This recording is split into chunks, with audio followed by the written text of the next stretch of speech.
Hey, Vampire Logan here. Another night of D&D. Big battle coming up.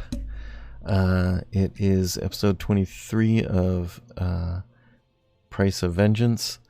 And we have both players in today. So one thing, I'll do the recap. So last time our adventurers managed to make a deal with.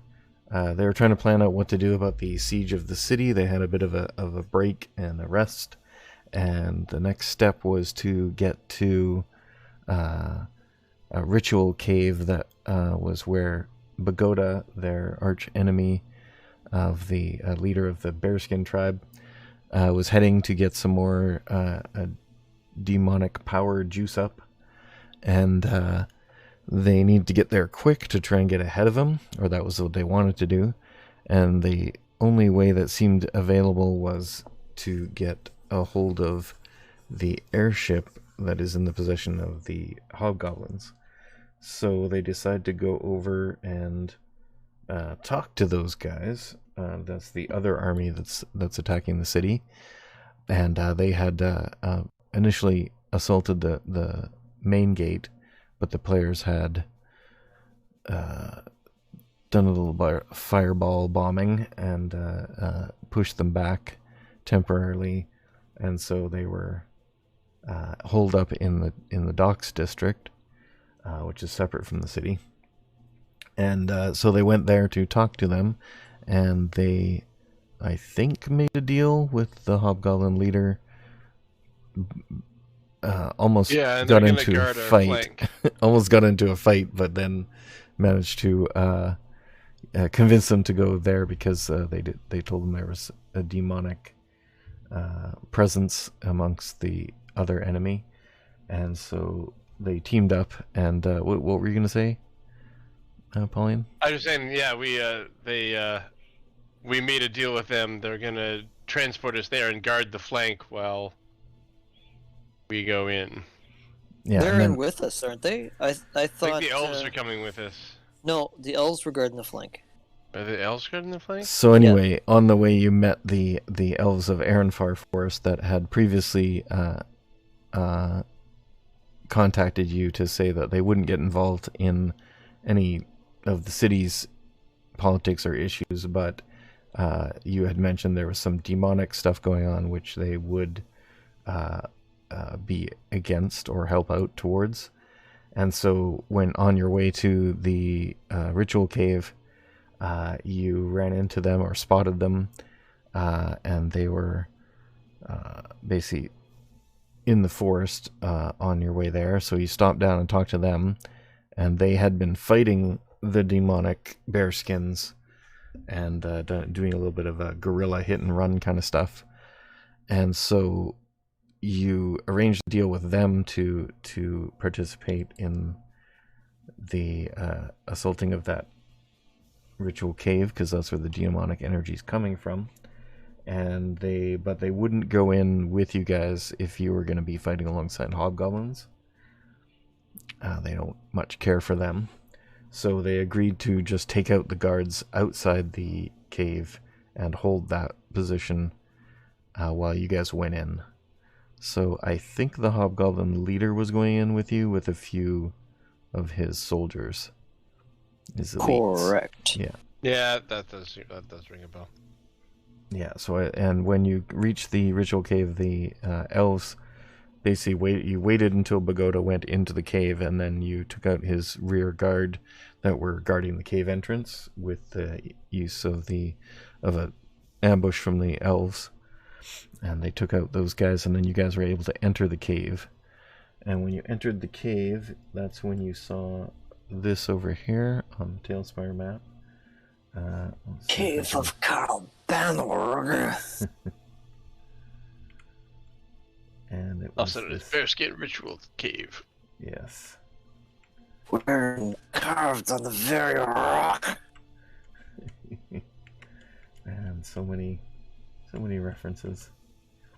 So there's this lava-filled cave, which you find interesting because on the outside of the cave there's no volcano or anything. So there's definitely something weird going on in here. Portal to an elemental plane. Other than the demonic rituals. Because that's maybe, not weird at maybe, yeah, maybe that is related. Okay, so Do I yeah, hear that's what any you saw. demonic rituals going on? Om Nom Shiva, Om Nom Shiva.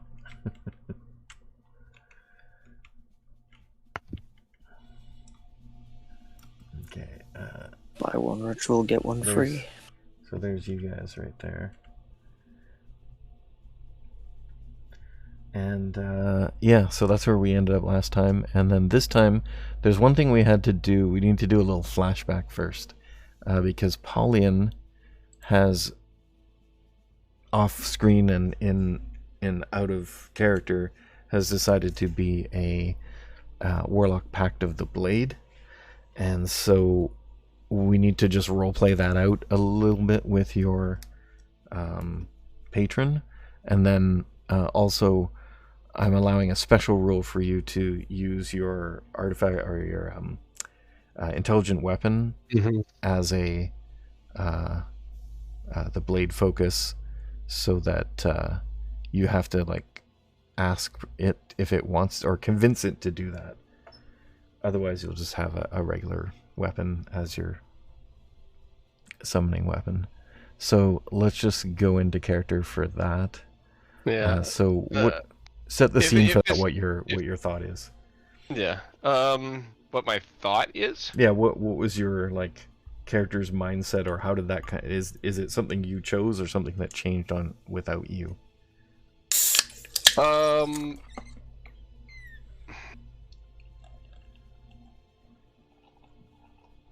Like, I kind of thought we were doing it as a retcon just because, like, I had never really used my class abilities from The talisman? The subclass that I'd chosen.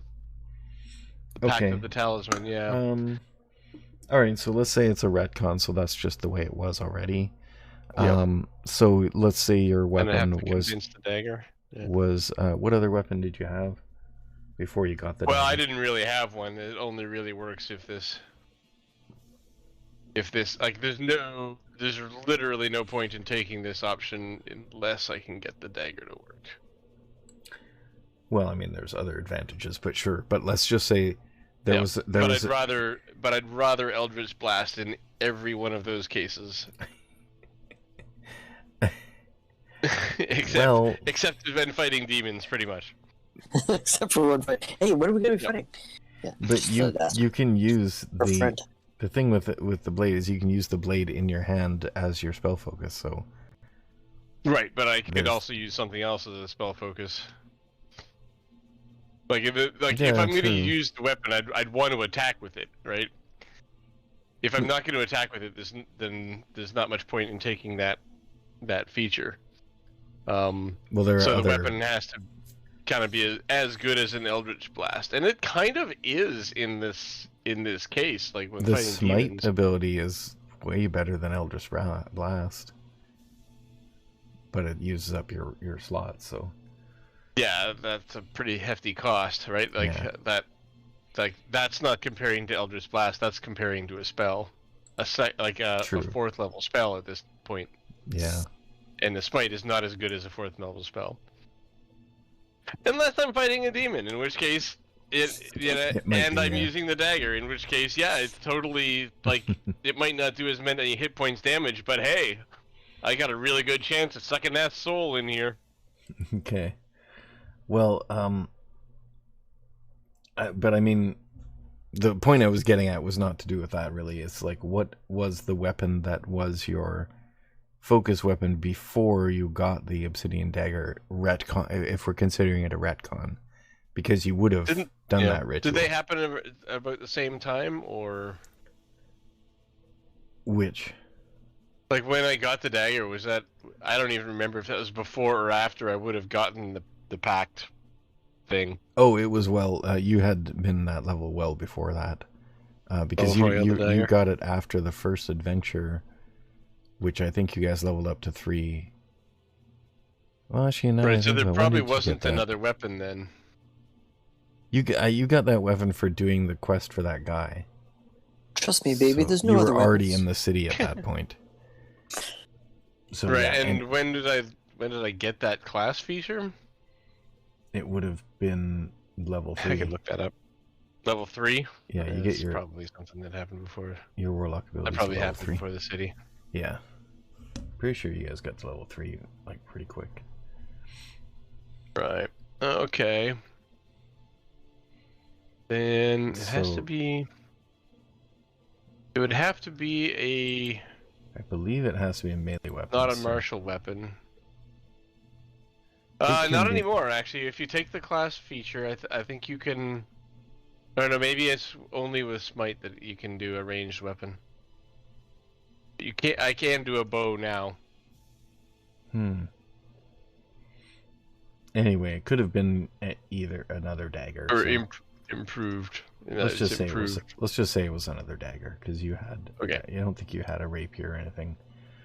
No, I didn't have So- a rapier. So we'll assume it was a regular dagger at that point, and then when you got the other dagger, well, before it awakened, I suppose you would have done the ritual to make that your weapon. I would have- So Not a that dagger. probably would have. That actually doesn't make sense. What would happen if? Yeah, then you probably would have found out about it at that point.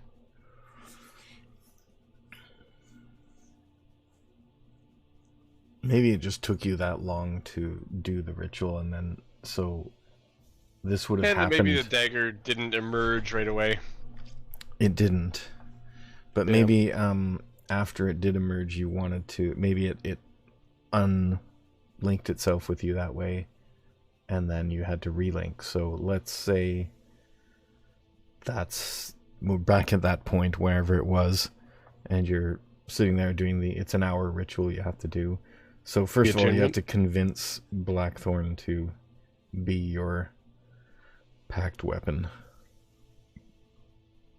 So how would you do that?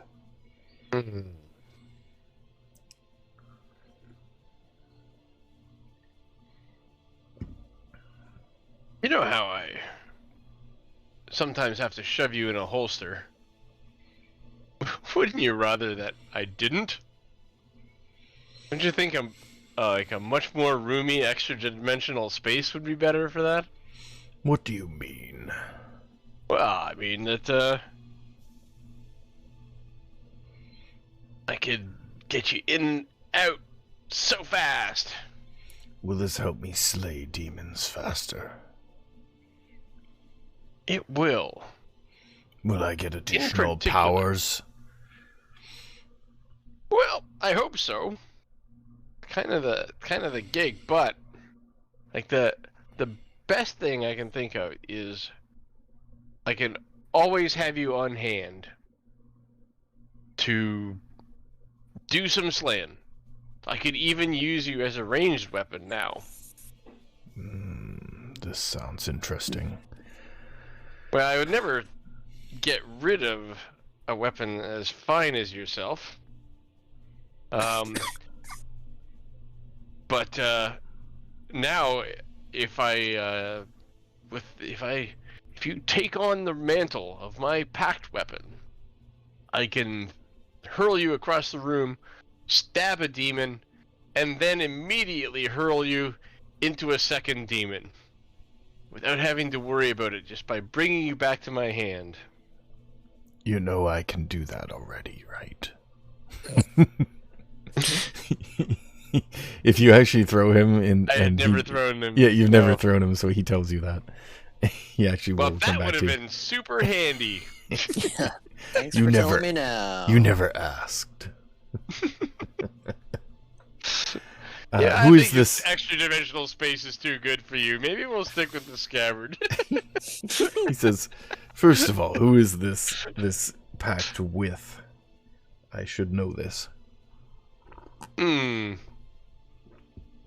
Yes, it is with Sir. Checking my notes. Uriel. Yes. He Who is is? not fond of fiends either. I like him already. Okay, so you can make a persuasion check with advantage. Okay. Yeah, it's really pretty much a good deal for him, actually. How do I do advantage again? Man, The little advantage button in right at the bottom there, ADV. Persuasion. There we are. Oh yeah, he's in. All right, so Oh, you were so in. So whenever that was, you let's just say it was on the trip to the cave, because that makes sense. So on the trip to the cave, you convince Blackthorn to become your pact weapon, and you do the little ritual, which you can still do as part of your rest. And and he becomes the pact weapon and absorbs into you, actually. It's an extra dimensional space, yeah. So because it's an intelligent weapon, another thing happens. And you go through in a moment another instance of that where you had all those bad dreams about all the other creatures that he has slain and absorbed. And you learn through that. It's sort of like a mind meld, and you become part of him and he becomes part of you. And you learn that it doesn't just have to be a demon soul that he can consume. Whoa. For you to get that the temporary hit points. Oh, okay. Cool. You may not have mine. Just tossing that out there. But you do of learn. Not. That'd like almost never happen. You do learn though that does consume their actual soul, and they do not pass go. They do not go to their respective collect gods. $200? Demon hell. Yeah, they don't go. They don't go anywhere. It's oblivion. Well, that's a it's a cool gift I game. can give them. Get them out of hell forever. Well, Get out of hell free card. Nice. Mm-hmm. I mean, if it's an evil creature, I guess that is probably a better option. But if it's a good creature, then it would actually not go to whatever its heaven is for its religion. Well, I'm not gonna kill a good creature, and if I accidentally do, I'm gonna feel real bad about it. Warlock logic. War logic. Okay, so we got that out of the way. Yeah, I think that was... So we talked about the patron. So we just retcon the path of the blade, or pact of the blade.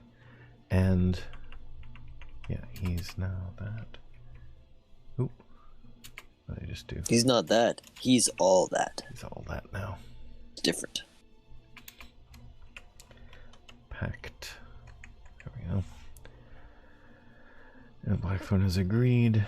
Okay, so you guys are entering the cave. So what you see down there is so Bagoda and his you see 3 lieutenants, but you're pretty sure you had seen 4 shapes before. That's never a good sign. Just saying. Maybe the elves have engaged one of them. Maybe. He says optimistically. Okay, so let me see if they're named correctly. Okay, so this guy is not present. Let me make him unique here. And I should be able to delete him. He is not there. Who is this? Is that guy? No, where's the other guy?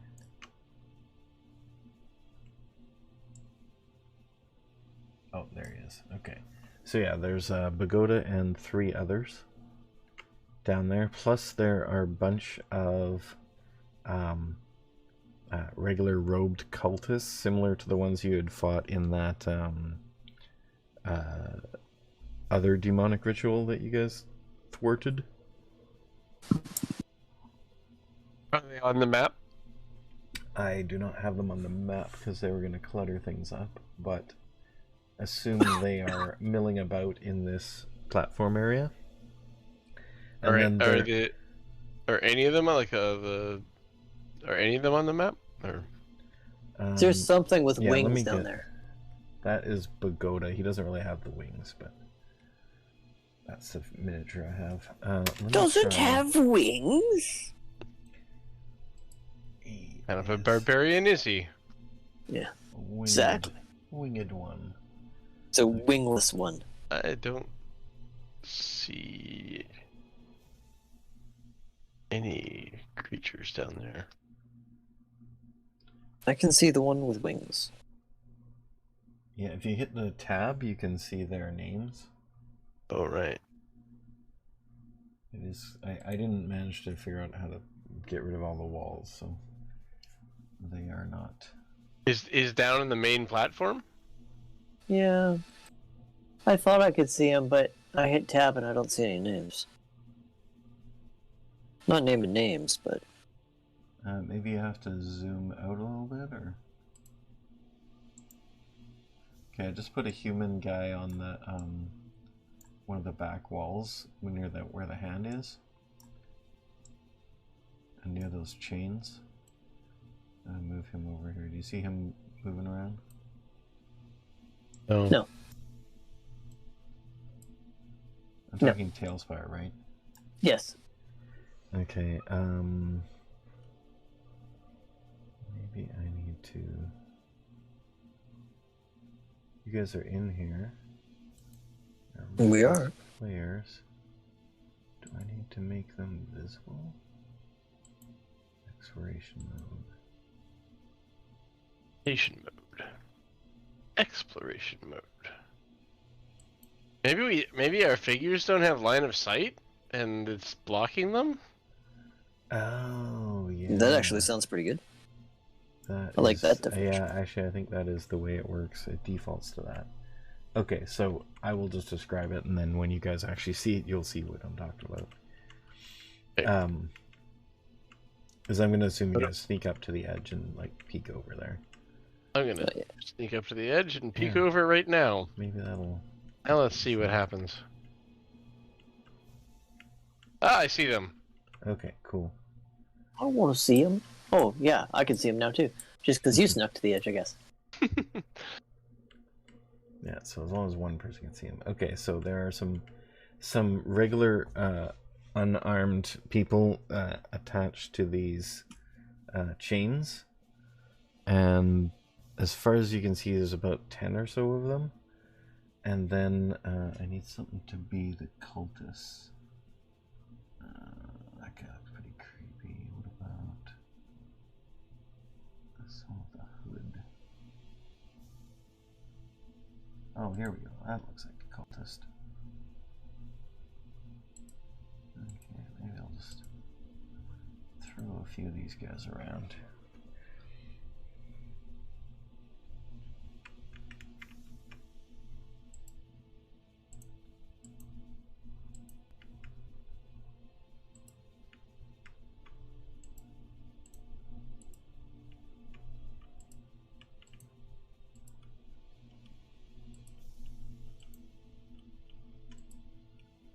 Yeah, I guess I should place them in case you want to, like, fireball or something.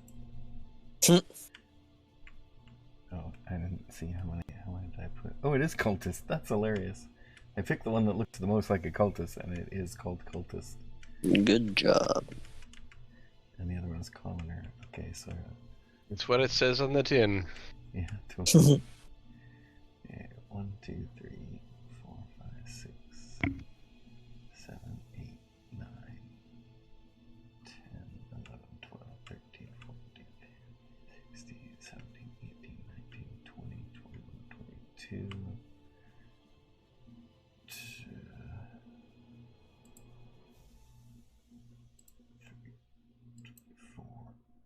25.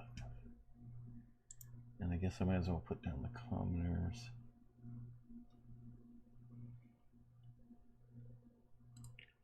Put down 1, 2, 3, 4.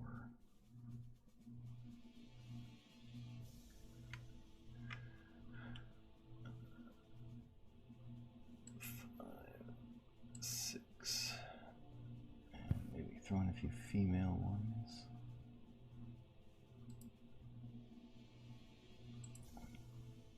2,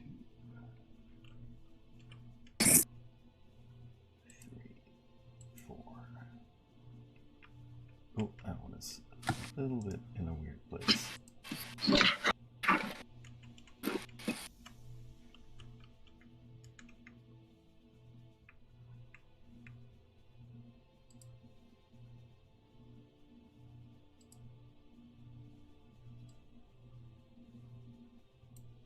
That's a lot of cultists. That is lots of cultists. Okay, and then there are a few altars. Furniture. Would that be under Misc Interior?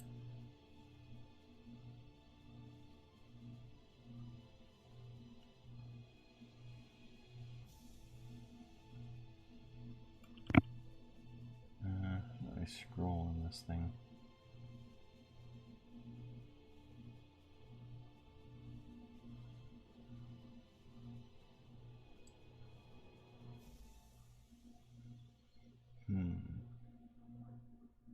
Painting. That table thing that I had before that I used in your... You got me. I don't even know where you're looking. I'm in the list of equipment that you can place. Traps and treasure. Oh, that looks like something.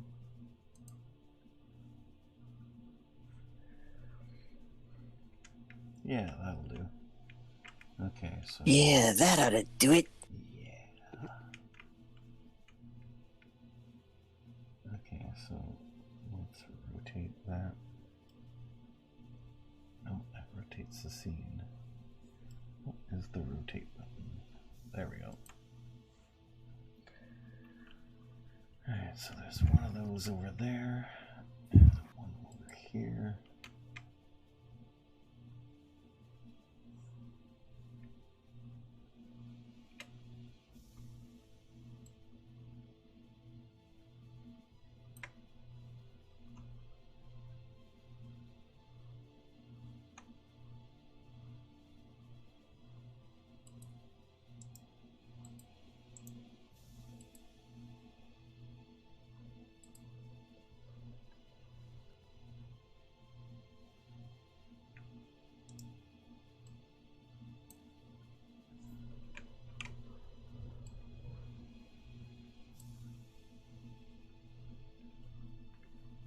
Okay, well, that one is there.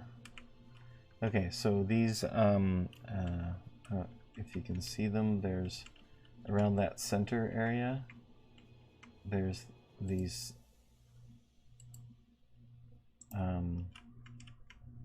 three kind of altars, or they're kind of blood-covered stone slabs with some restraints on them. And they have there's the two that are opposite each other are they look like they're fully set up. There's another one over to the left that has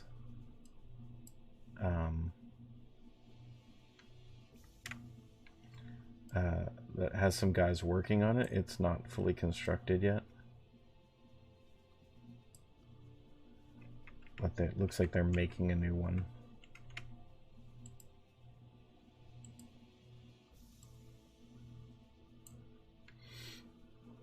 Alright, so it looks like they're getting ready for something. So, do you guys want to Potentially a picnic. jump in there, or do you want to see what they're doing for a bit first?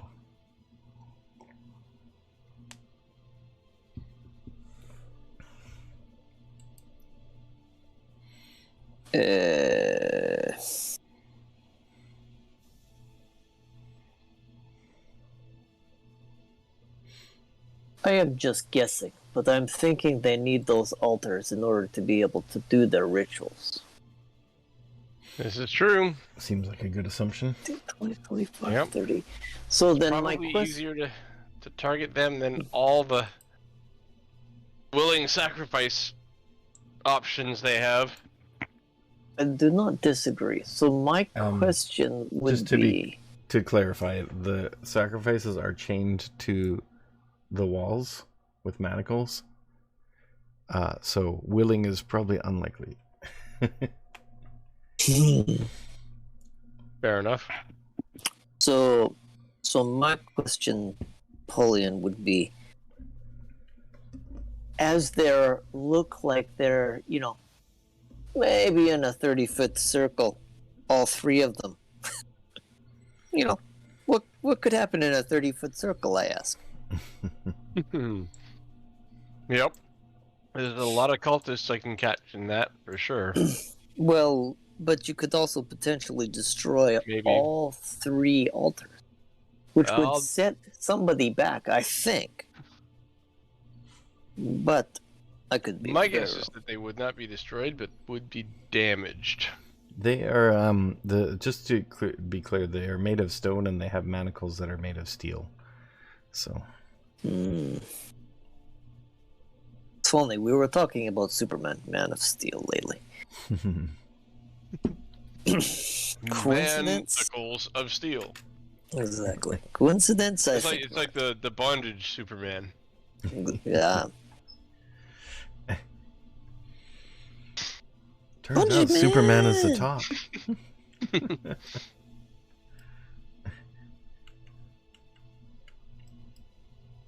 Only bondage Superman can. So another thing you notice while you're watching is that the pagoda is not quite as tall as when you had first seen him, but he is still large. He still has the flaming great axe and demonic features, but they seem a little less pronounced. And then his lieutenants, I'll just describe them. So one of them, the one over there marked as Slag, he is a kind of a big, he's also a similar size to Pagoda.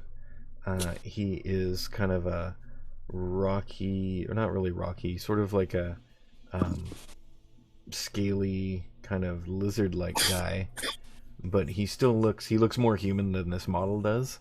So he's still human, barbarian looking, but he's kind of grown and then has a bunch of like lizard-like or frog-like kind of appearance to him. He's got really long legs and he's got a scaly hide, and he still carries a great axe though. And then over here on the other side, the one marked Korza is a humanoid. He's regular sized, about 6 feet tall. He has horns coming out of his head, and he has like goat feet. So he's got hoofed feet. His legs don't bend backward though, like this guy. And he has sort of an aura of like a black dripping aura around him, and he looks kind of corrupted, like he's got like black stuff dripping out of his eyes, and very like corrupt, shadowy kind of look to him. And then there's a female one over here under Selka, and she actually does have wings.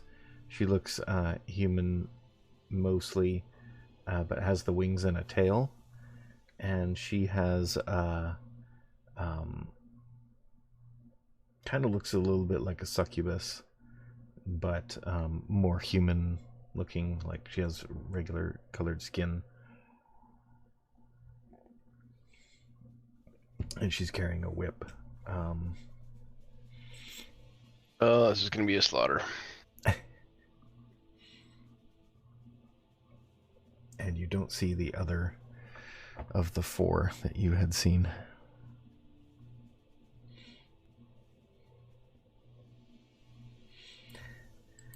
So, what do you want to do? Yeah, they do look pretty intimidating. Are they moving at all, or are they just kind of holding position? They're sort of wandering about. Bagoda seems to be waiting kind of impatiently near this altar. And he's sort of pacing back and forth a little bit here, but he's pretty much staying close to that altar. Okay. This slag, he's kind of wandering around, kind of like shoving the cultists a little bit. He's trying to make them work faster.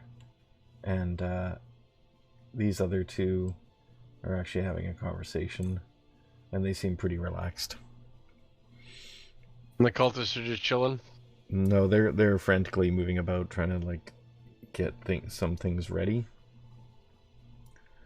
And as you're watching, they pull one of the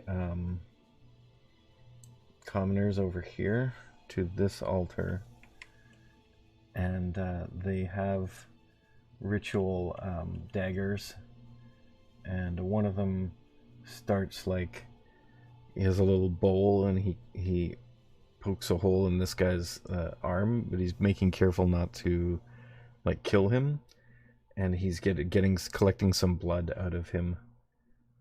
And then another one comes over and gets like some kind of writing implement, and he's getting the blood, dipping it in the blood, and he's starting to draw symbols on the altar.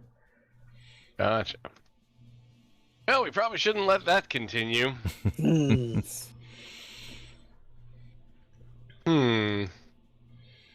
Actually, that would be at this one, because Bagoda's the one who's getting impatient there, so it's over there. The one in front of Bagoda? Yeah. Yeah. Oh, so hard to maneuver things in here. Oh, where'd that guy go? Do we want to try and stealth our way closer before You can? showing our hand? Can. Not a bad idea. Not that we're great at stealth, but Yeah. I mean, you could, but some of you are better at range, right? So maybe... But some of these ranges aren't super long. Actually, yeah, is there a measuring tool? Rulers. Is that what that is? Toggle rulers. Like the short range with Eileen's sling is only 30 feet, which is real short. Oh yeah, you just click once on, so click on the ruler type. There's like a cone or a line or a area effect.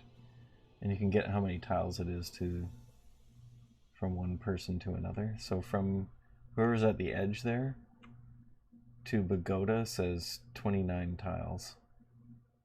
Call it 30, 29, which yeah. is 150 feet, which is outside the range of most things. Yeah, so you might need to get closer. Now, you can see nearby, if you kind of scoot along the edge of this wall here, you could jump onto the arm of this thing. And that seems to be the way down. yeah. Or some kind of flying ability. Oh, I've got one of those. Fireball could reach him, but anything else would not. And we're not like super jazzed about his odds of taking a lot of damage from Fireball.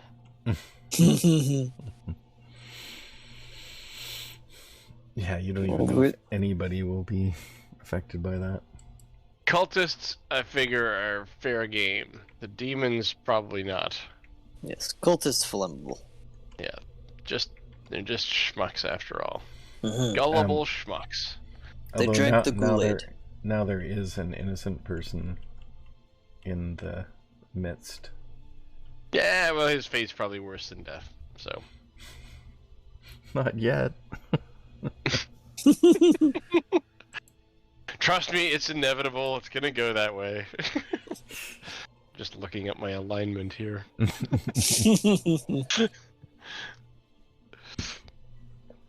I'm just gonna look that up. I don't even know where it is on this sheet. Notes, I presume. Chaotic good. Nah. Me too. Collateral losses. Sometimes they happen for the greater good. Greater good. Where did you find that? I don't even see it. Notes. Notes. Oh, notes. Okay. Yeah, and Eiley's less good than I am, so hey. He's what? Less good. He's chaotic neutral. Oh, really? Oh, he doesn't care. No. Actually, I should update that because he definitely has not been acting. I think I will. He's been acting NPC. That's not an alignment. He's totally acting NPC. And actually, Zero is also chaotic neutral. Yeah, but he think plays is chaotic more good neutral. because.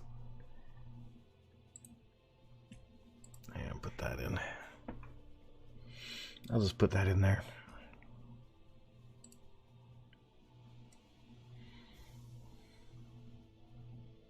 There's no time to be changing people's alignments.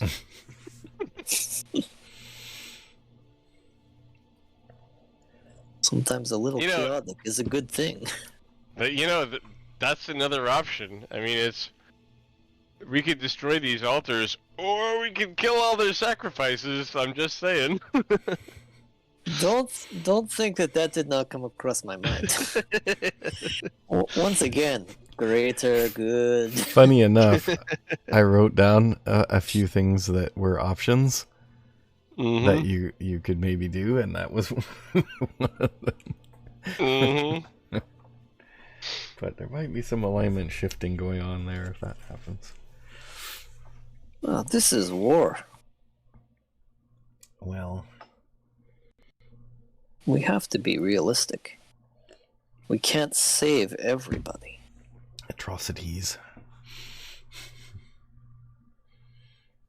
Oh, atrocities, eh? Very nice. How'd you get that then? So now that you've been looking for a little while, you do see that some of the people that are the victims are some are humans, some are elves. There's a mix and match of basically different races there. And some of them look like the elves that were the people outside. I would have thought.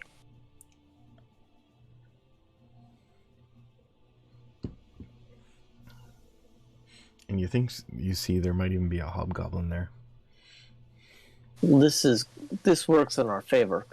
We have the hobgoblins with us, so hopefully they will stay. They're hanging want back to help because they don't want to. You guys are scouting ahead, so they don't want to get rid of element of surprise. Yeah.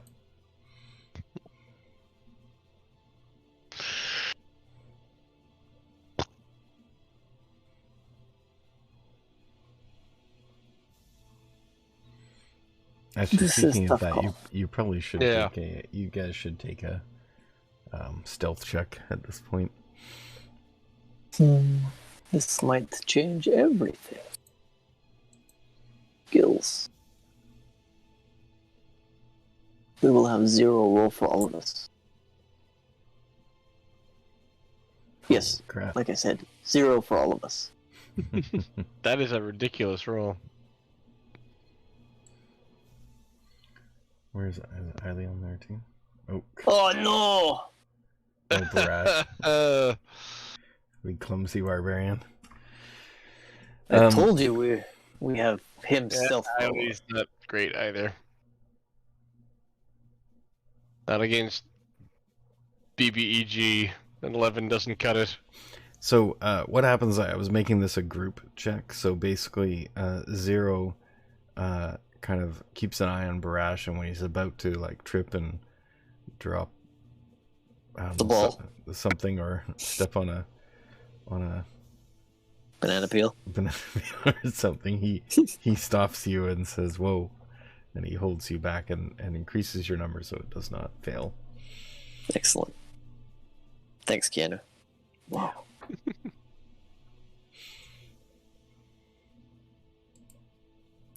Whoa, I almost slipped.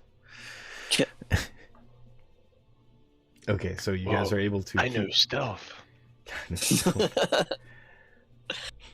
not too hard to be stealthy when... program. It's not too hard to be stealthy when you're 150 feet away, and dark vision at the highest is 120, so...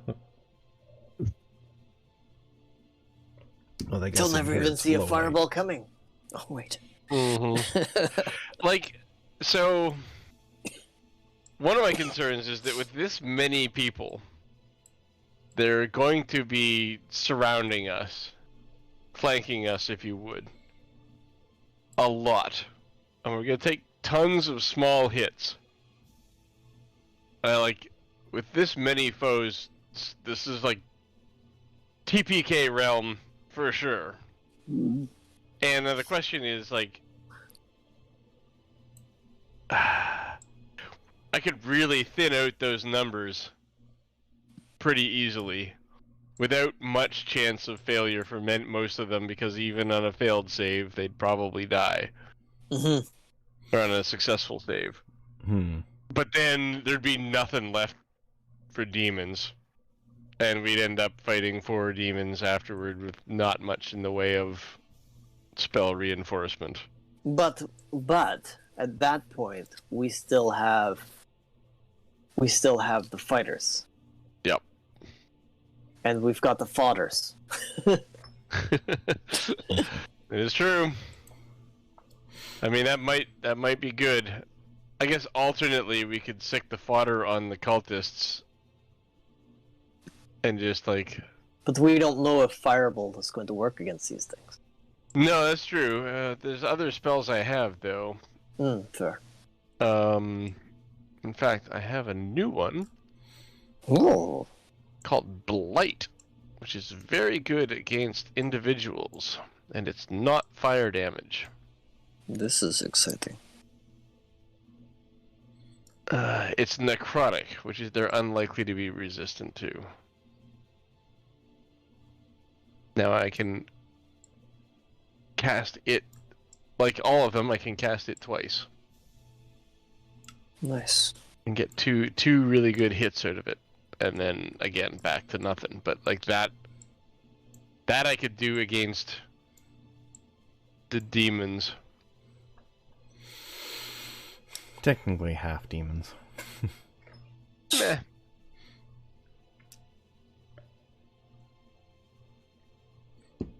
In for a penny. All right. Make a perception check since you've been observing for a while.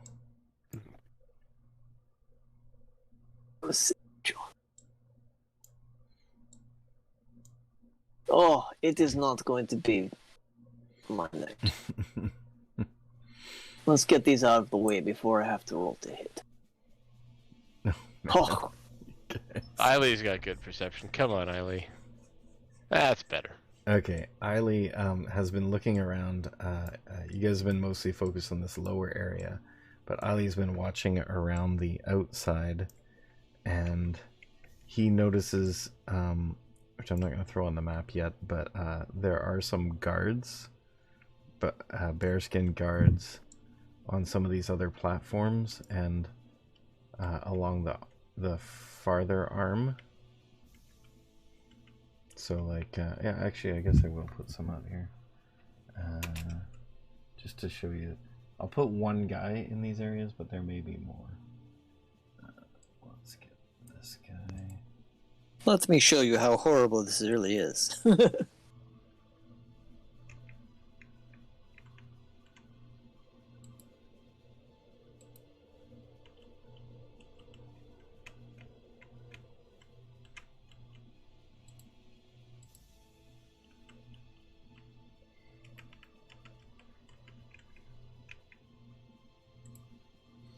How they got there, I don't know.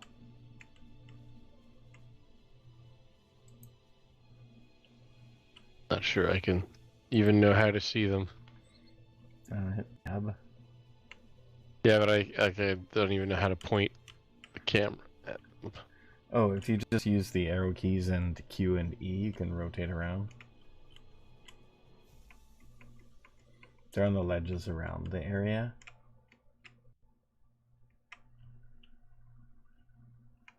There's like one right in front of me.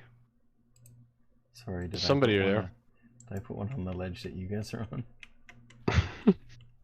Hey! It's a Conan-looking dude there. Yeah. He's been just standing there with us. Hey. Pretty cool ritual, huh? This is pretty cool. Are you guys here for the sacrifice? Yeah, there he is. Okay, I'll delete that one. Totally. Although technically it really should be from the main entrance, there should be some. No, they're dead. Don't forget, yeah, a lot of you them are guys dead. got shot down. So, but yeah, so only the ones that are inside would be present. So actually, let me put one over here. You just haven't noticed you yet. That is because we are so stealthy. That was the only one I can see. I don't know where the others are. So look on the head of the demon creature. Okay, I see one up there. And then further along the other arm. I think those must be obscured. Mm-hmm. I can't see them yet. They're not showing up on my map either. Yeah. Although the demon's face is looking rather, on this screen. So, yeah, I'll just say that Eiley thinks there are others, but sees that one that you guys see. He says there might be others on the other ledges.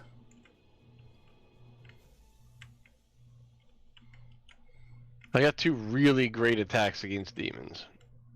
And then it's dagger time. That is if you use Fireball or if you don't use Fireball. Don't use Fireball. Okay, so here was thinking, if we decided to go Fireball path, we stay here, we destroy their cultists, so because apparently it looks like Pagoda can't do his stuff without the ritual happening on top of these tables. So we take out the cultists with Fireball, then the demons have to come to us. He sees 4 of us, but he doesn't necessarily see hobgoblins. So he is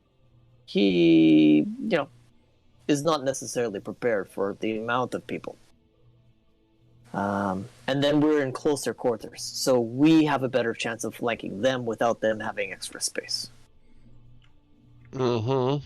Right? If we go down there, there's flanking all over the place.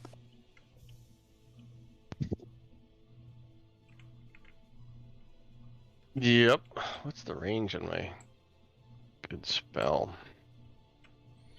I'm going to move Eiley over there because he was spotting.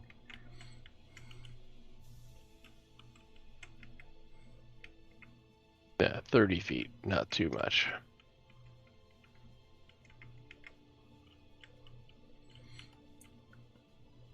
What's the best 40-foot circle I could get cultists in? Best 40-foot circle.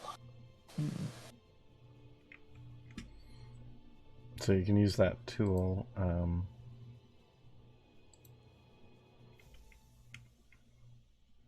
I think you just put it on the center point. Let me just move this down.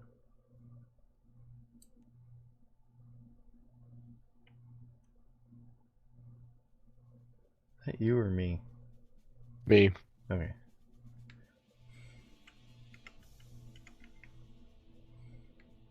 You know, if your first 40-foot circle happened to get 2 guys plus Pagoda, Well, then we could at least see if Fireball's going to do something. They are in weakened state. They might be, affected by fire. Yep, or maybe half of them are, or something like that. Can always hope. You can get Pagoda and the 2 on the side, and a few cultists.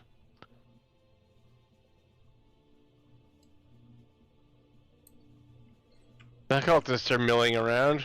They ever get closer to these guys? Yeah, I'll mill them around a bit.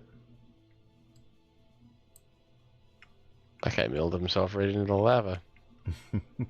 Put them back.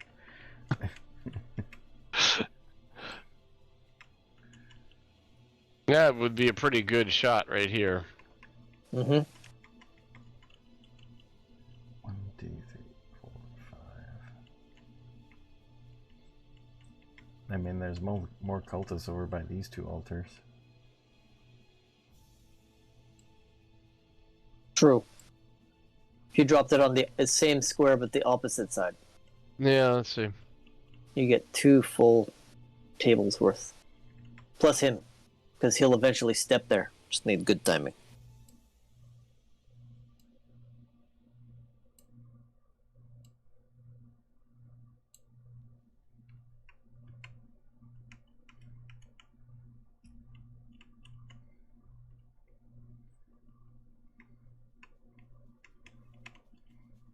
Where did the scaly guy go? He's over by the other altar now. Okay.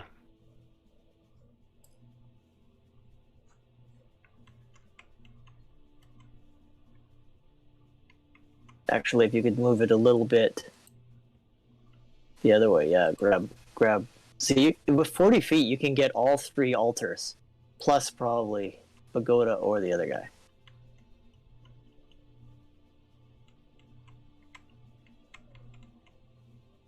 I can get Pagoda and a lot of cultists there. Mm-hmm. That's what disturbs him ritually. Now, on the other side, I can get fewer cultists, but I could get the 2 demons that are chatting over there. We just don't know if they're fireproof, which would suck. We just don't know if they're fireproof. We know that cultists aren't, and like I said, it seems to me that they need the cultists to work whatever they're working. So if we stop the cultists, Yeah. right? I think, yeah, we should totally get the hobgoblins ready to charge when the fireball goes off, and they should charge in, and their job should be to kill cultists. Kill cultists. Yep. So I got one last thought. Because we know that there's elves here that also potentially need rescuing, and how big the scope of how many things are here and what's potentially at stake, and with a group of arrow-wielding elves just out the door, it might not be a bad idea to have Eiley or Zero quickly run and grab them as the hobgoblins charge in, so that they can help provide cover support. That might work, but you remember that the elves said that they will not fight in a battle alongside the hobgoblins. Yes, but did the elves know that there are elves in here whose lives are at stake? And the quicker that we can kill these guys, the better chance that the elves will live. Because you know that the hobgoblins aren't going to rush to save the elves. Yeah. Right? There's ways to motivate people. Okay, you could do that. That's why I deal with executives all day. All about motivating the people.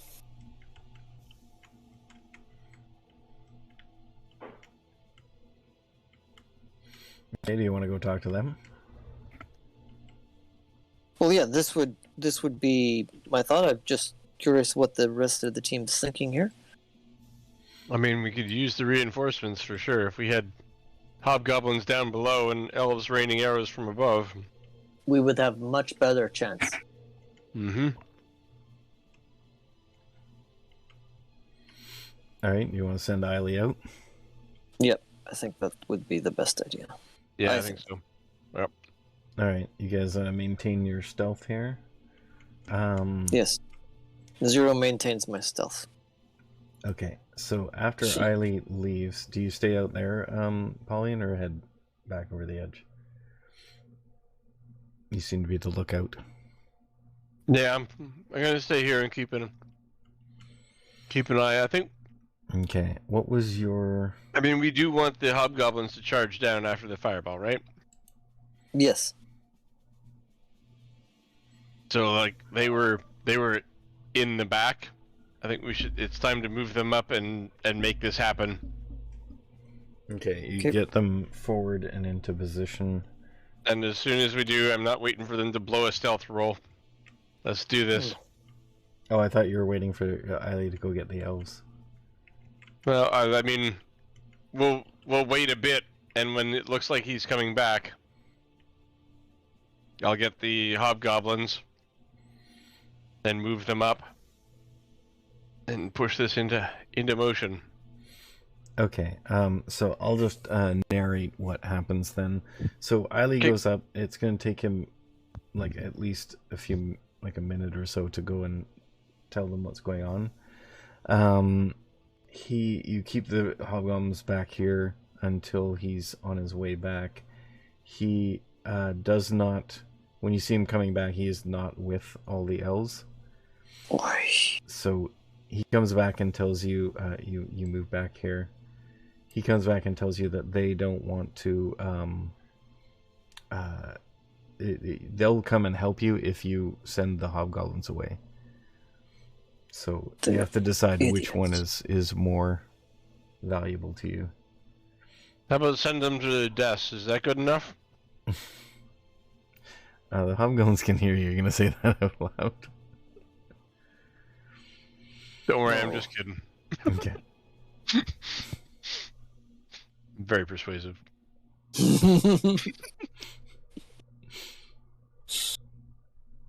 So which would you rather have?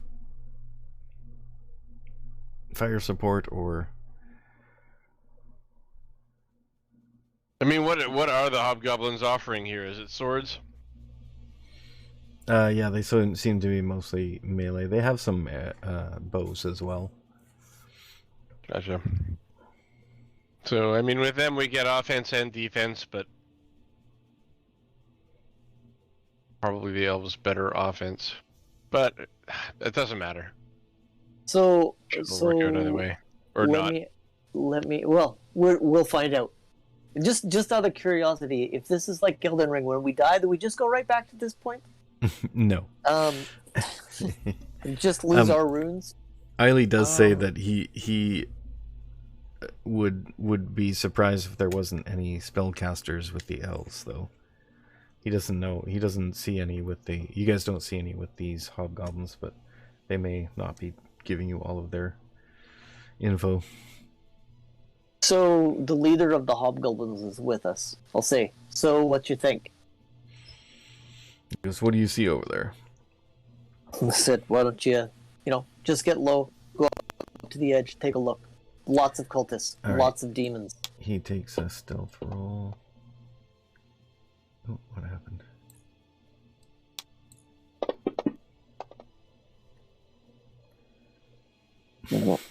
It's okay.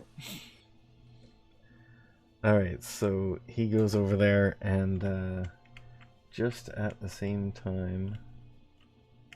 Don't worry, Zero was really stealthy a while ago. So stealthy. A while ago. Alright, and a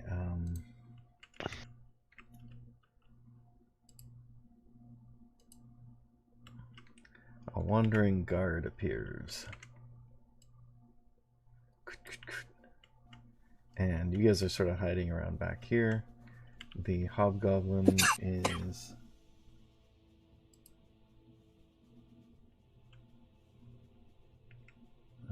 I guess orc I'll have to use.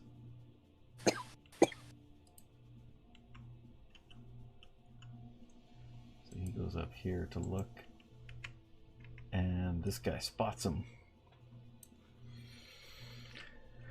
And Here we go. Well, I think if you guys can take out this guy quickly and quietly, let's see who gets initiative on between these two. Actually, I'll narrate it. The hobgoblin sees the guard, and he leaps over up to here. He stabs his one sword into the guy's belly, and his other sword goes into his throat, and he takes out this guard. This is one of the berserker guards too. He takes out that guy in one round. He basically does 3 attacks on him. So he does one double stab into his gut and another stab into his neck, and he takes him down. Cool. I don't know. I'm feeling pretty good about hobgoblins at the moment. I'll go and lead her anyway. This is the warlord. Mhm. Okay, and then he pulls back. Okay, sorry. So I was going to ask one other question would be if we're going to have the hobgoblins rush these guys, am I rushing with the hobgoblins or I'm staying up here to protect the spellcasters? I think we all have to rush down pretty much. There's like fireball, and then we all have to move in. Okay. It's like my good spell is like much shorter range. Okay.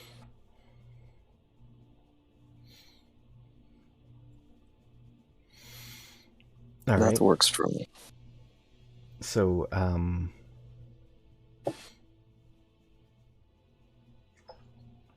he's the hobgoblin leader says, "So I saw some demons and a bunch of weak, pathetic humans. Who do you want me to kill?" Well, go after a demon. Have your men work on the cultists. Keep the cultists away from the altars. I think that's probably the best strategy. All right.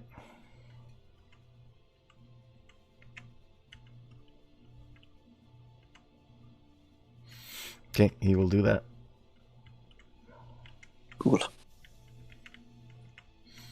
If that's the case, whenever you're ready, Pauline. Okay. So this seems to have been the planning episode. So it is 11:40. It's already 11:40. Do you want? We started to... late. Yeah, we started late. Did you want to start the first round of the combat, or do you want to? Because we might go a little bit over midnight. And then we can. We should do the fireball. So we can feel good about ourselves? So we can feel good about ourselves, and so that we don't start the next session with more planning. Okay. Good call. Sounds good. I am in. I can't move Polian for some reason. I was able to at the start of the game, but now I can't move him. Oh, did I take control of him or something? I think so. It says you have permission. Now try. No. I can't move anyone, actually. Oh, I've got menus. Sorry, the things. Yeah, the menus will block uses, so just hit space. Okay. All right, it wasn't the menus, actually, it was the rulers. Oh, right. Okay. So I assume you guys are going to go up here.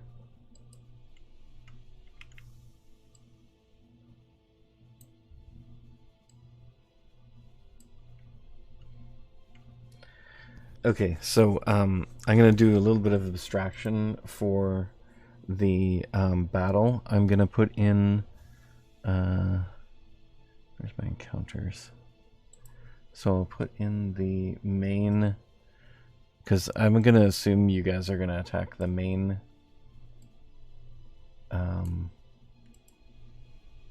named guys. Well, this is gonna happen first. Yeah, so we'll do that. Just let me get the initiative, though. Okay. Oh, come on.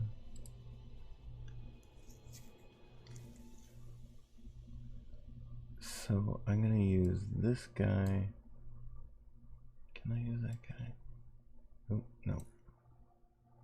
Oh, I need combat tracker on this side, that's why.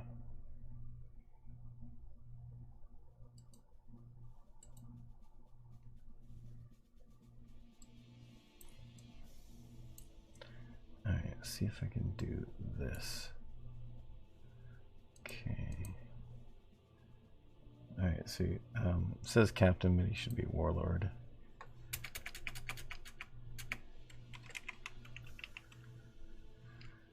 And he should be a little bit more powerful than that, but I'll fix that up for next time. And or he's just a placeholder anyway. And then we need cultist.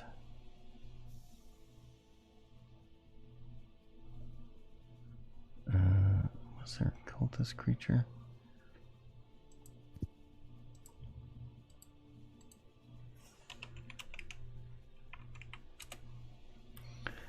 There we go.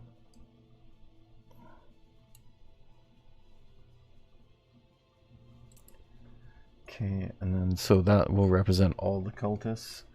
And then let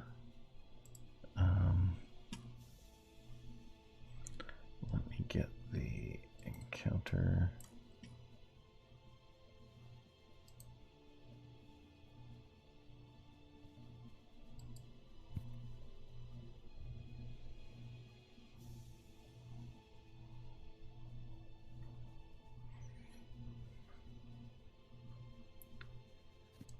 Ooh, you can shift it a little bit more. You could get one more contest. Yeah, I don't know. I guess I could pull a little bit. Yeah, okay. I haven't rolled initiative yet, so they're not in order.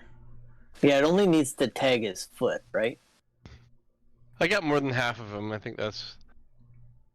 Okay. Should be good. That's not there. Yeah, just the... So the Berxian Berserker will represent the other guards. So the way I'm going to do the fight is that I'll assume that the Hobgoblins are fighting the other guards and the cultists. We'll just use the single placeholder guy to kind of represent when they do stuff, and then I'll narrate that part. And then when you guys go on your actions and the main bad guys go, those will be your guys' kind of battle. And so the warlord will be like, I may do stuff specifically with him, but the rest of the hobgoblins will fight at the same time as him.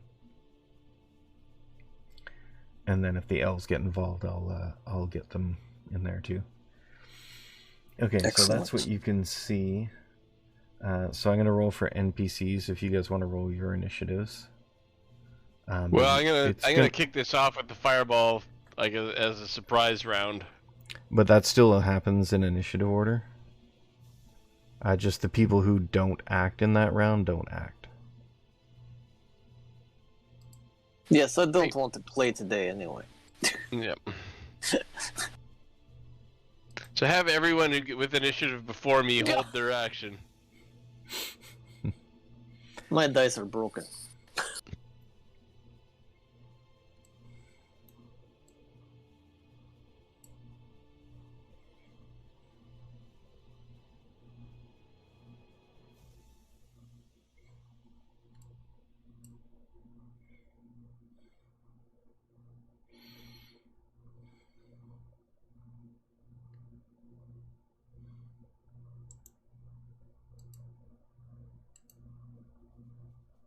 So I guess I'll go first.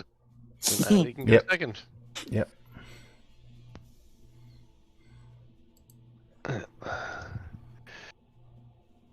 Fireball. I'm just going to put yours to 15. So that lines up. And this is going to be the save DC is 15.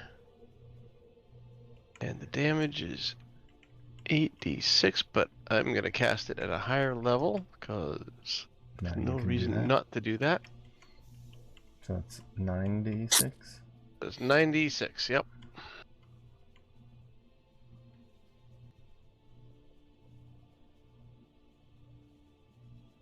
I don't know. I was very impressed when I heard that it did 96 points of damage.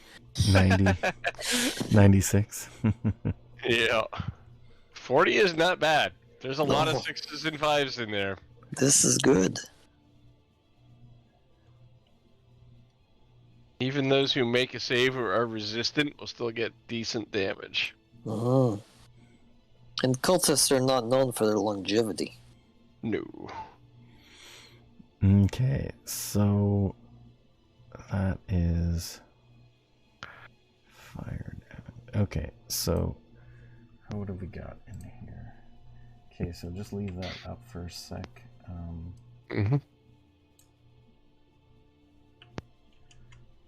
Pagoda's the only demon, I think.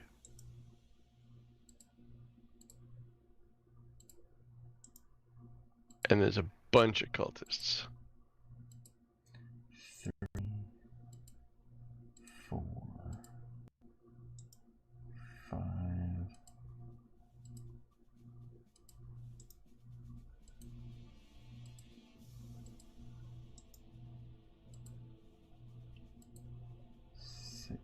How many did I delete there?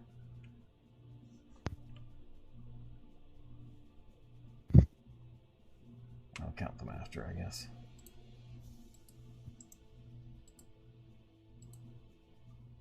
Ooh, that's a good way to look at the view. You can count them like that. What, with the tab menu? Yeah, when there. Easy to count. And then just Yeah. delete them all.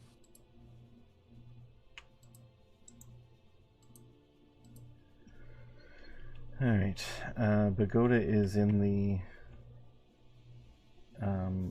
zone and is completely unaffected.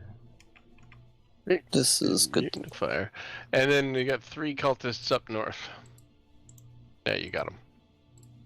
2 more. Womp.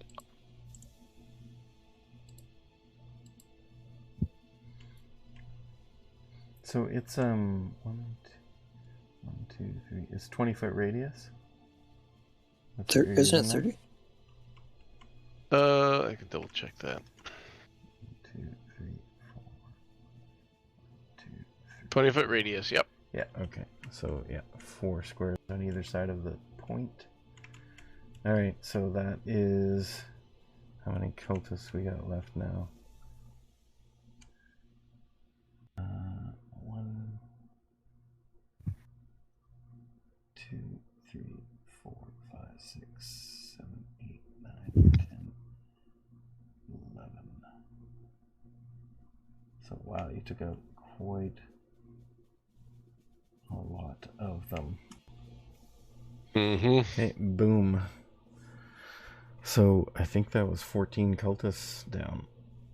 Nicely done. Well, I expect the experience points for those to be solely mine. Just kidding. And this is fine. you have two of the altars in there. Seems to have no effect on them. Okay. Well, I guess they're touching a little bit of the other one.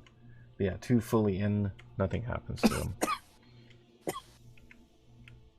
Yes, but does it dry up the blood? Right? Burn the blood off of it. They have to start all over again. New pen, new blood. God. I will allow that, actually. And Right? the guy whose blood it was is dead anyway, so. Oh, except for this guy over here. So that There should be guys on the wall that should have made it. Actually, sorry, there wasn't one over at that altar, so No. we didn't hit that guy. They hadn't brought him over yet. Oh, no, that was the one, because it was near Pagoda. They moved that guy over there. So yeah, one of the commoners is definitely dead.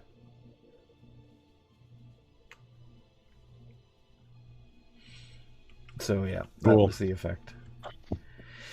Nice. Okay, Nice. and then what do you want Eiley to do for the surprise round? Let's see.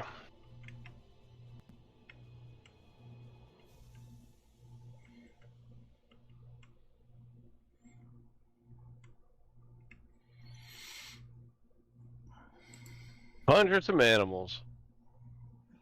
Okay. So, what's the range on that? 60. So they'll have to charge in. Okay, if you can figure out the spot which is within 60 by using the rulers, I'll kind of find the... which spell is he casting? The spiritual... Conjure animals. Conjure animals. Ooh.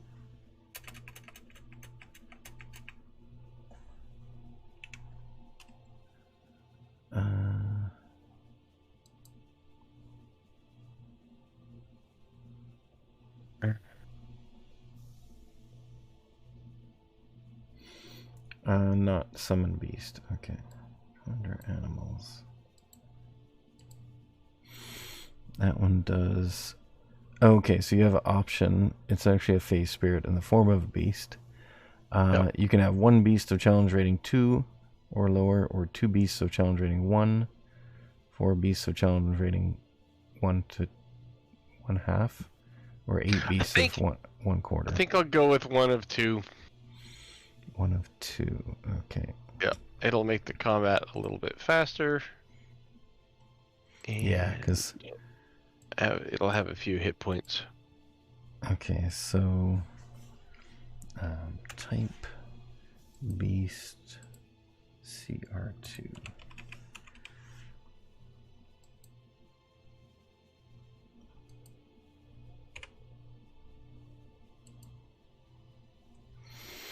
Alright, so we got, out of things that Eiley might have seen before, because he is from the Feywild, it's not a lot, really.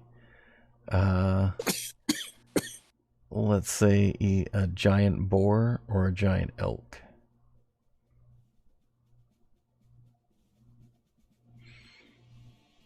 Maybe a rhinoceros. Go with the rhinoceros. That always sounds like fun.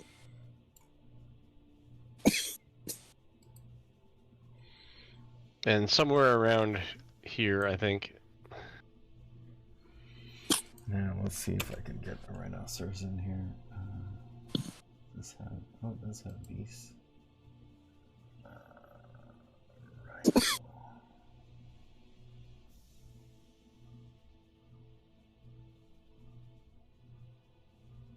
It does have a boar. And an elk.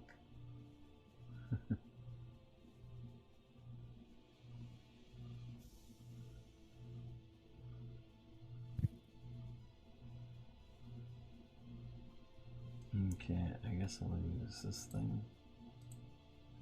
And, sorry, where were you indicating it would appear? On the arm? The ruler's in place there. Oh, okay. Down there is pretty good.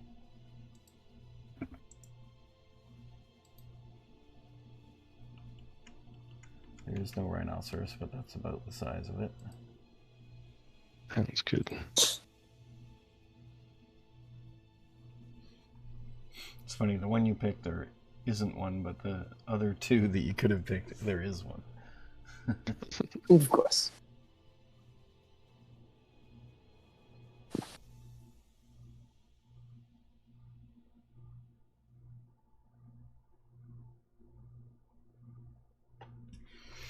Alright, and that one should be going right after him. So let's make it friendly. And its initiative should be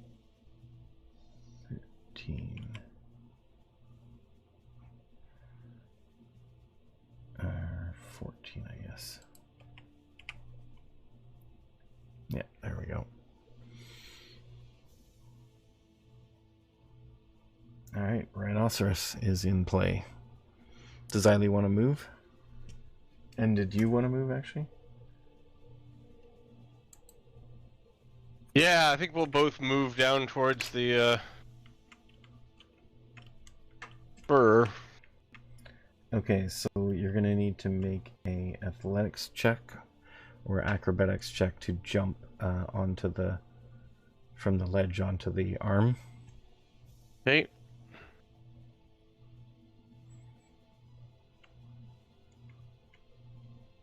So the first one is you. Me.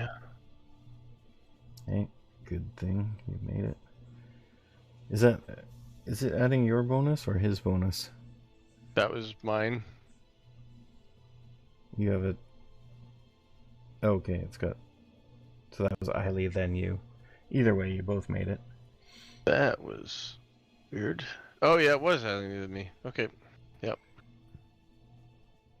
I moved these character sheets around to non-standard positions. Lost track of which was which. Okay, and I'll let you move yourself. I think.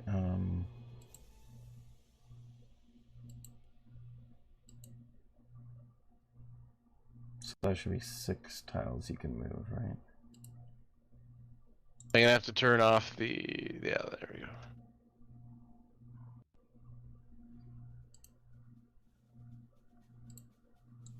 I guess if Eiley makes the jump, he could have cast it Further ahead. a little further down. Yeah.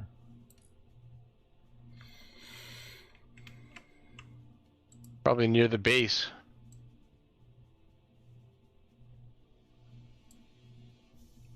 There we go. Thank you.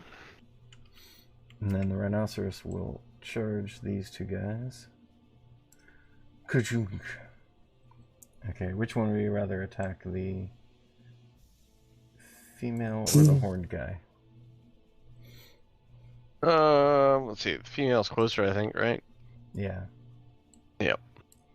Okay, I'll put it there then.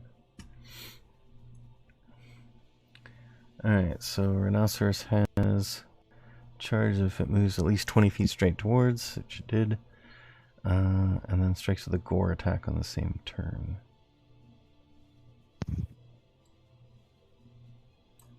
Okay, so this will be on Selka.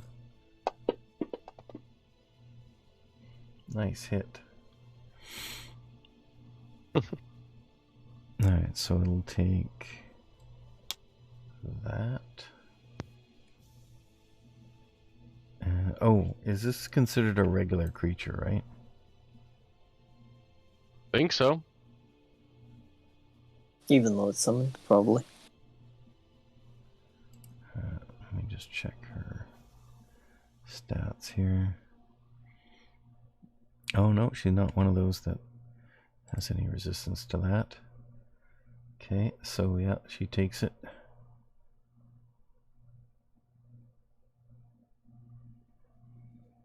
Alright, so she gets this damage plus the bonus damage.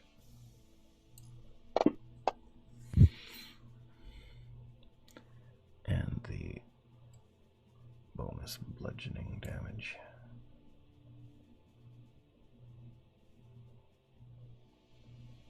Did that roll? Oh, something. 2d8 bludgeoning. It just... Is it immune to bludgeoning? No, it just added it as an effect. Why did it do that? It said effect damage 2d8 instead of Yeah. damage. Delete that.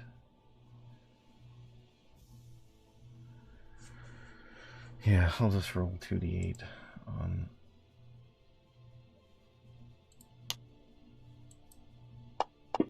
Oh, that doesn't work.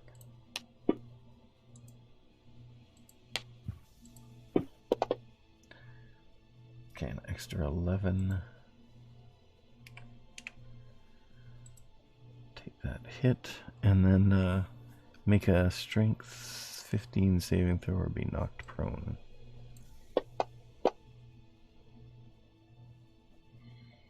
She does not, so she is knocked prone.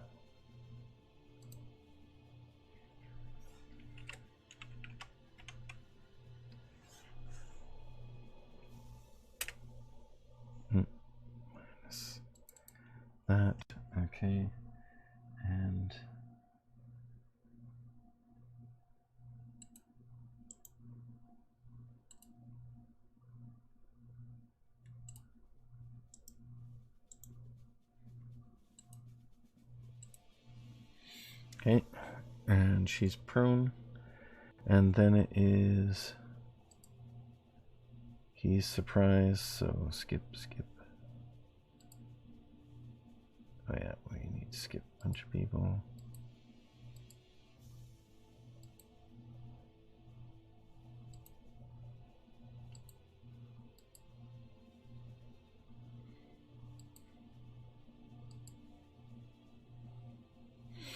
Okay, and then the hobgoblins charge in.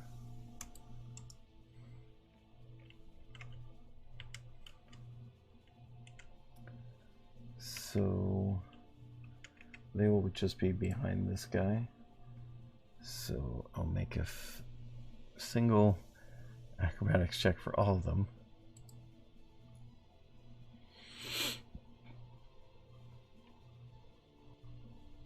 Or probably athletics for these guys.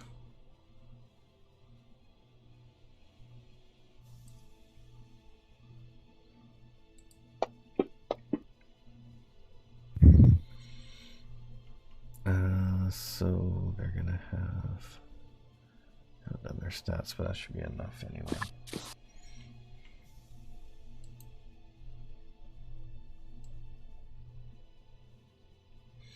Okay, so they do a pretty wobbly jump across there, but they manage to get across, and then they go their full movement down to about there.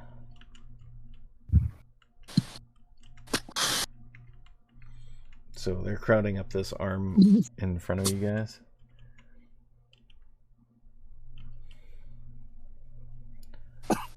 And actually a couple of them hang back up near the top and shoot some arrows at the what they now notice is some of the other guards over here. So that'll be some shooting there. And then the cultists are surprised. Barash. Well, I'm not going to be able to do much this turn except for... Remember, you can fly. I know, I'm just trying to decide if I want to be in the absolute thick of things at the moment, with every demon fighting me, or...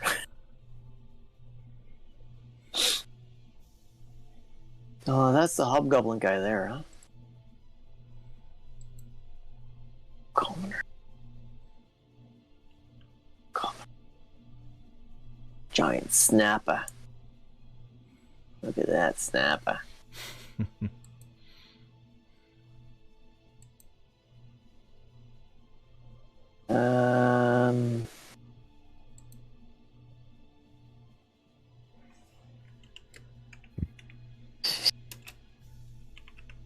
How far away is that, I guess, measure?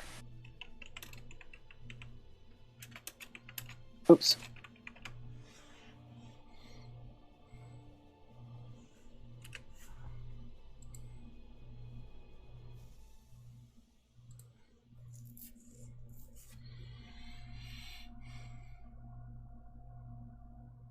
How many tiles can we move? So if you usually. If you use 6 to regular movement, and then dash would be another 6. Oh, for you, you're at 40, right? Are you flying or going around on ground? Well, I'm just trying to understand that right now. Because yeah, if you fly, you can get further. You can get straight through, but you technically move faster running because you're still figuring out your wings. Well, was it more running or was it more falling? You fall pretty fast. Okay, so 12 tiles? Yeah.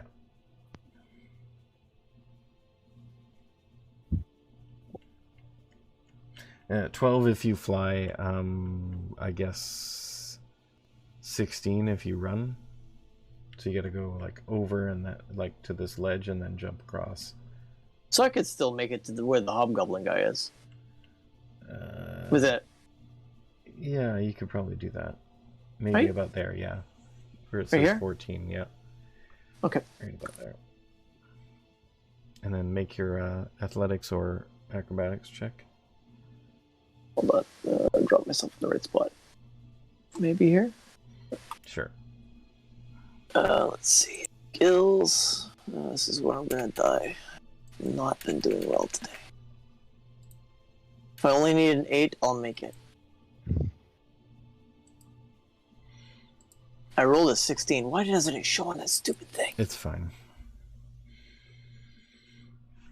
It's pretty hard. And I assume you're raging? Oh, your rage still Yes. says 4. Gotta fix that.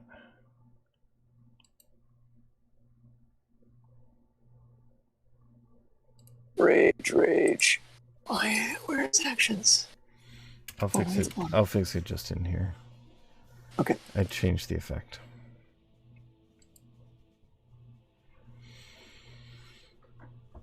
Oh wait. It's action, right? Yeah, action and then a dash. So sorry, it's your rage, move. here It's a move, and then your action is dash. Got it. And rage is bonus action.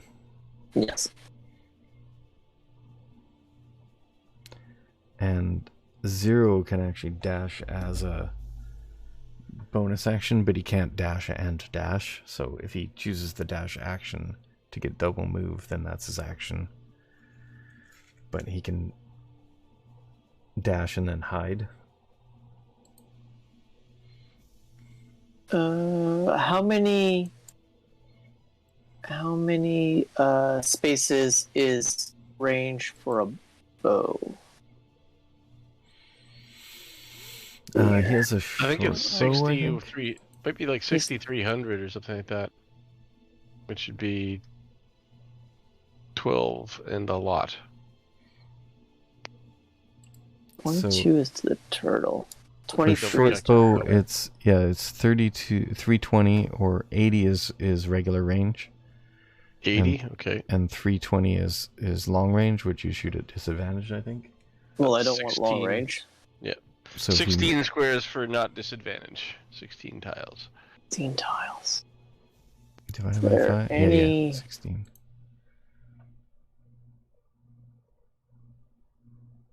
How about he shoots this guy? So he can move first and then dash and then shoot if you want. So he can move. Was his movement 30? So he can move 6 tiles and then move another 6 tiles and then shoot. But then he won't be able to hide. Right, I'd rather move 6 tiles. Oops. Rather move 6 tiles. And he can also Oh, it's 9 tiles just to get to where these guys are. he was here. You're going from the top of the tower. He's here. Let me do the ruler for you. Sure. So he's here. 6 tiles is there. And then if you want him to go down or up. I'd rather he. So is somebody taking out these guards at the top? The hobgoblins are shooting at them Are- and also are- moving down. Okay. So yeah, he'll move. So he can He'll go like that. move and hide. If he can. Yeah, I guess there isn't really anything there he can hide around. Okay. Well, apart from the shadow. But that's fine. Well, let's see. If he's there where you are, what is his athletics like? He's pretty good with that. Yeah, he's good. He's good. Okay, so let's move. Oh, you moved the thing. That's okay. So let's move him. Would you mind just moving him? And I'll roll the athletics. So if he wants to hide, he could go like behind the lip of this thing, right? Then most people can't see him.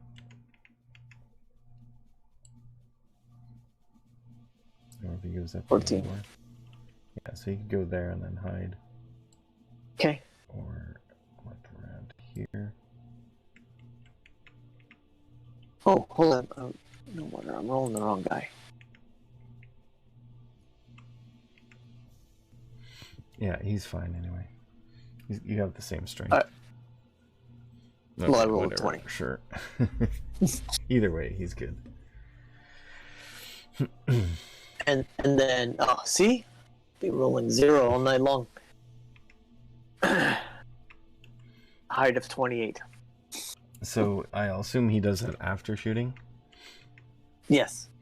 Sorry. So- And then 16. Who can he shoot? Would be the last question. Okay, so let me do the ruler.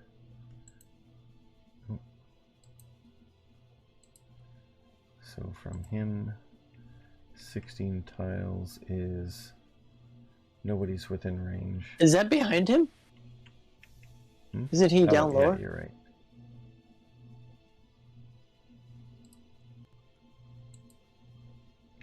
No. Can he get the one cultist there or the girl that's down? No. No. No, it'll be No. disadvantage, so. But yeah, you can shoot anybody else at disadvantage. What about the guy up at the top? Is he within 16? I'm assuming that these guys, you mean this guy here? No, there's another guy too at the right. Oh, that guy. This guy. That guy. Yeah, he is, he's gonna be engaged by the hobgoblins, so don't worry about them. Oh, it's I could shoot or not.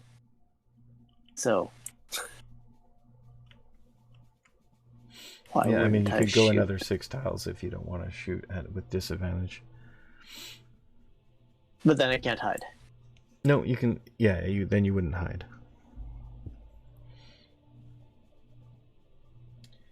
Actually, you're gonna get advantage because of surprise, right? Don't you get a... I would think so. Or no, it just means you can use sneak attack. If you have an advantage on the attack roll, or someone's within 5 feet, or... Oh yeah, so it doesn't say just because you're... I think that's another ability I was thinking of. We'll worry about it after. I'm going to take our 6 tiles. Then we're going to shoot somebody. We're going to shoot at somebody. Because somebody's a prone. Actually, it's harder to shoot someone who's prone. Oh, really?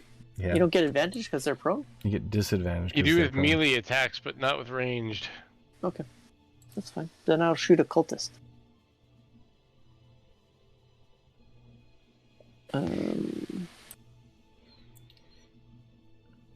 So, yeah, the way surprise works in 5e is there's no surprise round. The first round, some people can be surprised and other people may not be. And if you're surprised, you can't take a move or an action, and you can't take reactions until that turn ends. Okay, so for cultist, do I just roll on top of cultist and then you figure out if how happy he is afterwards? If you're going to shoot a cultist, just roll the damage in general, and I'll decide if one dies. Gotta hit him first, right? Yeah. I'll hit him. Is that at disadvantage then? A cultist? No. I'm within 16 of the cultist now. Which one? This one right here by Slag. Or not Slag. Hold on. From here to there, 12 tiles.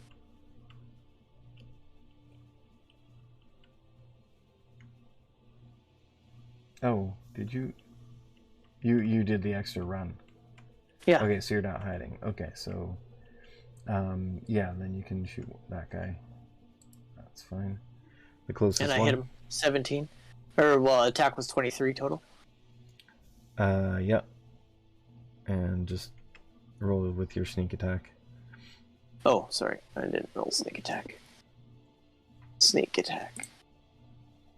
There we go. Sneak attack. Cultist. Oh, it's not rolling it. Oh well, says he's dying anyways. But it didn't do sneak attack damage. Anyway. Alright, you got that one.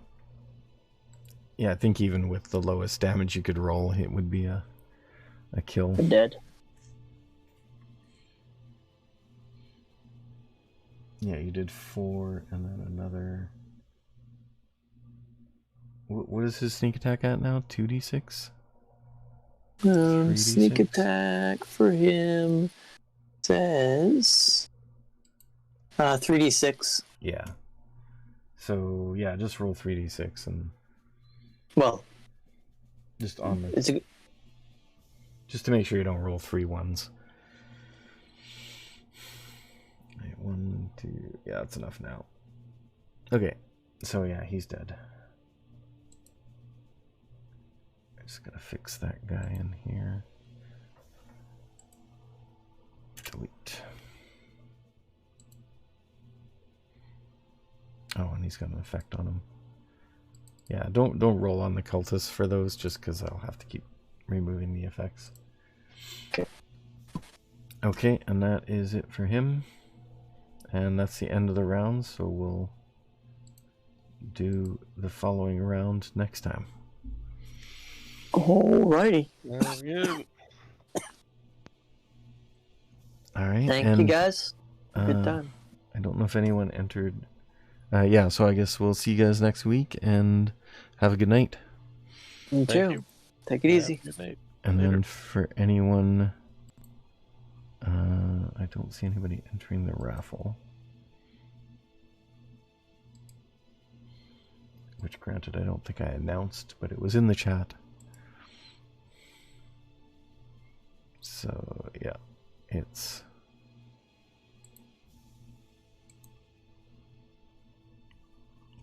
Nobody got that, but that's fine. Alright, so we'll continue that combat next time. And anybody who's watching, thanks for watching, and we'll see you guys in the next time I stream.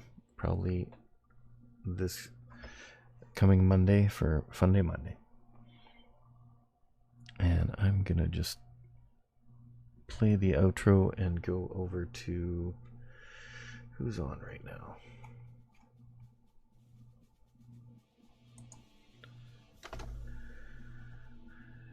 GM Workshop is not on yet. Surprising. Alright, I'm gonna do the outro and I'm gonna switch to another D&D streamer for the raid.